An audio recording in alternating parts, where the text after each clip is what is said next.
বাচ্চা আবদার করবে কিছু খাবে আর মা বাবা সেটা করে দিতে পারবে না এমন মনে হয় না। কেউও সেটা করতে পারে না মনে হয়। বাচ্চা কিছু খেতে চাইলে মা বাবার যতই কষ্ট হোক সে তার সামর্থ্য অনুযায়ী তার বাচ্চার চাহিদাটা পূরণ করার চেষ্টা করে। আজকের ভিডিওটা বেশ সকাল থেকেই শুরু করেছি আর আকাশটা দেখো কেমন অন্ধকার হয়ে গেছে। তো আমি এটা রুমের জানালা দিয়ে দেখাচ্ছি। তো অন্ধকার পুরো হয়ে গেছে, মেঘলা করেছে, বৃষ্টিও হয়েছে। বৃষ্টি হয়ে যাওয়ার পরেও এখনও আকাশ মেঘলা আছে, মনে হয় আরও বৃষ্টি হবে। তো যাই হোক, আমি সকালে খাবারের জন্য এখানে মটর রাত থেকে ভিজিয়ে রেখেছিলাম আর লবণ দিয়ে প্রেসারে আমি সেদ্ধ করে আনবো। মটরটা আগের দিন রাত থেকে ভিজিয়ে দিলে ভালোই সেদ্ধ হয়। তো আমি প্রথমে কেন সেসব কথাগুলো বললাম, কারণ আমার মেয়ে আবদার করেছিল ও লুচি খাবে। ও লুচি খেতে খুবই ভালোবাসে, বিশেষ করে তেলে ভাজা জিনিস, পরোটা, লুচি এগুলো খেতে খুব ভালোবাসে। কিছুদিন ধরে বলছিল মামাম লুচি করো লুচি করো। শুধু যে মেয়ে বলছিল তা নয়, আমিও কিন্তু খুব খেতে ভালোবাসি এই তেলে ভাজা জিনিসগুলো, লুচি পরোটা এসব খেতে খুব ভালোবাসি। আর আমার মেয়েও হয়েছে তেমন, কিন্তু বর হয়েছে উল্টো, ও কিন্তু তেলে ভাজা জিনিস একদমই খাওয়া পছন্দ করে না। তাই আমি কিন্তু বেশি লুচি করি না, যেহেতু আমরা খাবো ও খাবে না, সেই জন্য আমি লুচি করতাম না। কিন্তু বরই বলল যে মেয়ে খেতে চাইছে তাই লুচি করতে। ও যে খায় না একদমই নয়, তো কম খায়। তাই আমি আজকে সকাল সকাল লুচি করতে বসে গেছি। এই যে ময়দার সঙ্গে আমি লবণ, চিনি আর তেল দিয়ে ভালো করে ময়াম করে নিয়েছি। ময়ামটা যত সুন্দর হবে কিন্তু লুচি ততই নরম হবে। তারপরে আমি ওই যে উষ্ণ গরম জল দিয়ে ভালো করে মাখিয়ে এখন উপরে একটু তেল লাগিয়ে এখন কিছুক্ষণের জন্য রেখে দেবো। আর এখানে আমার মটরটাও সেদ্ধ হয়ে গেছে। এখন মশলাগুলো কেটে নেব।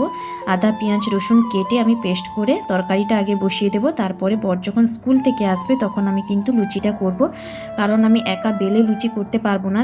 আসলে এই ভিডিওটা কিছুদিন আগের ভিডিও, যখন খুবই গরম ছিল, তখন মর্নিং স্কুল ছিল, তখন সকালে তো বর স্কুল চলে গেছিলো।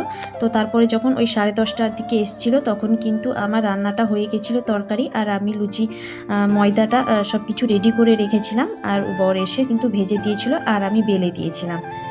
তো যাই হোক, এখানে আমি তরকারিটা রান্না করার জন্য আমি প্রথমে চিনি দিয়ে দিয়েছিলাম, তারপরে গোটা গরম মশলা, তেজপাতা দিয়ে এখন আমি পেঁয়াজ দিয়ে দিলাম। তারপরে পেঁয়াজটা ভাজা ভাজা হয়ে গেলে আমি যে পেস্ট করে রেখেছিলাম আদা, পেঁয়াজ, রসুন সেটা দিয়ে দিব। এখন অল্প পরিমাণে লবণ দিয়ে দিলাম যাতে পেঁয়াজটা তাড়াতাড়ি গলে যায় আর ভাজা হয়ে যায়। তারপরে এই যে পেস্ট করে রাখা মশলাটা দিয়ে দিলাম। এখন পরিমাণ মতো দিয়ে দিব লবণ, হলুদ আর লঙ্কার গুঁড়ো দিয়ে দিব। তারপর ভালো করে মশলাটা কষিয়ে নেব। জানো তো, লুচির সঙ্গে আমার মটর তরকারির থেকে কিন্তু আমার ছোলার ডালটা খেতে খুব ভালো লাগে। কিন্তু ছোলার ডালটা বর আর মেয়ে খুব একটা পছন্দ করে না, তাই আমি ঘুগনি করলাম। যেহেতু ঘুগনি হলে বর কিন্তু মুড়ি দিয়েও মাখিয়ে খেতে পারবে। আচ্ছা, তোমাদের কোনটা পছন্দ, লুচির সাথে ঘুগনি নাকি লুচির সাথে ছোলার ডাল? অবশ্যই কমেন্ট করে জানাবে। আমার কিন্তু লুচির সাথে ঘুগনিটাই বেশি ভালো লাগে। আমার মেয়ে আবার লুচির সঙ্গে আলুর দমটা বেশি পছন্দ করে। তো যাই হোক, 3জন মানুষের 3 রকমের পছন্দ। তবে আজকে আমি লুচির সঙ্গে ঘুগনিটাই করলাম।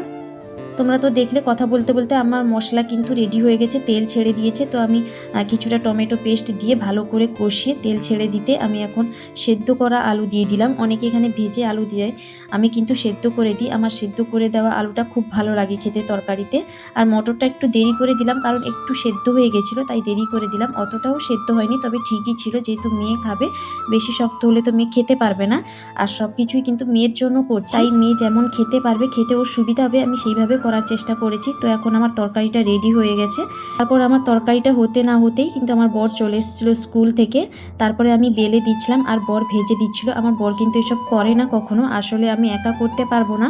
আর মেয়ে যেহেতু আবদার করেছে খাবে বলে, আর দেরি হয়ে গেছিলো সকালে, তাই যখনই আমি বললাম লুচিগুলো ভেজে দিতে, তাই কিন্তু না বলেনি একদমই।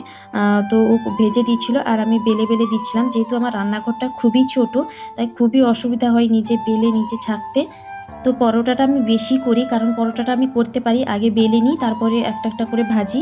তো লুচি তো সেটা করা যাবে না, আর যদিও করা যায় আমি ঠিক করতে পারবো না, লুচিগুলো ঠিক ফুলবে না সেই জন্য। আর মেয়ে কিন্তু বলে দিয়েছিল লুচি যাতে নরম হয়, না হলে ও কিন্তু খাবে না। ও যেহেতু অনেকবার বলেছে লুচি খাবে, আর ও যদি খেতে না পারে তাহলে সত্যি খুব খারাপ লাগবে। কিন্তু সত্যি কথা বলতে লুচি খুবই নরম হয়েছিল, কারণ আমি শুধু ময়দা দিয়ে করেছিলাম আর ময়ামটা সুন্দর করে করেছিলাম আর উষ্ণ গরম জল দিয়ে মাখিয়ে রেখেছিলাম কিছুক্ষণ, সেই জন্য লুচিগুলো কিন্তু খুবই নরম হয়েছিল। ও খুব আনন্দ করে খেয়েছে। আমার লুচিগুলো সব ভাজা হয়ে গেছে আর এখানে যে তরকারি রেডি হয়ে গেছে। আর দেখো মেয়ে কত খুশি হয়েছে, তার পছন্দের খাবার পেয়ে গেছে। সে মজা করে কিন্তু তার পছন্দের মতো পেট ভর্তি করে খেয়েছে। জানো এই ভিডিওটা তো কিছুদিন আগের ভিডিও। তো আজকে যখন আমি ভয়েস ওভার দিচ্ছিলাম তখন মেয়ে আমার পাশে বসছিল আর ও দেখে বলছিল মামা আবার একবার করবে। তো সকালের খাওয়া দাওয়া তো এখন শেষ হয়ে গেছে, আর দেখো কত বাসন বেরিয়েছে। শুধু বাসন ধুলে তো হবে না, শুধু বাসন ধোয়ার পরে আবার দুপুরে রান্না করতে হবে। এটা তো যেহেতু আমি সকালবেলায় করেছিলাম, তাই এই যে বাসন ধুয়ে সব পরিষ্কার করে চান করে পুজো করে তারপরে আমি দুপুরে রান্না বসাবো। রান্না যেহেতু বেশি আর করবো না, তরকারি যে কোনো একটা তরকারি করব মাছে। তো আজকের ভিডিওটা এখানেই শেষ করলাম। কেমন লাগলো অবশ্যই সবাই কমেন্ট করে জানাবে, ভালো লাগলে একটা লাইক কমেন্ট করে দিবে। আজকের মতো টাটা।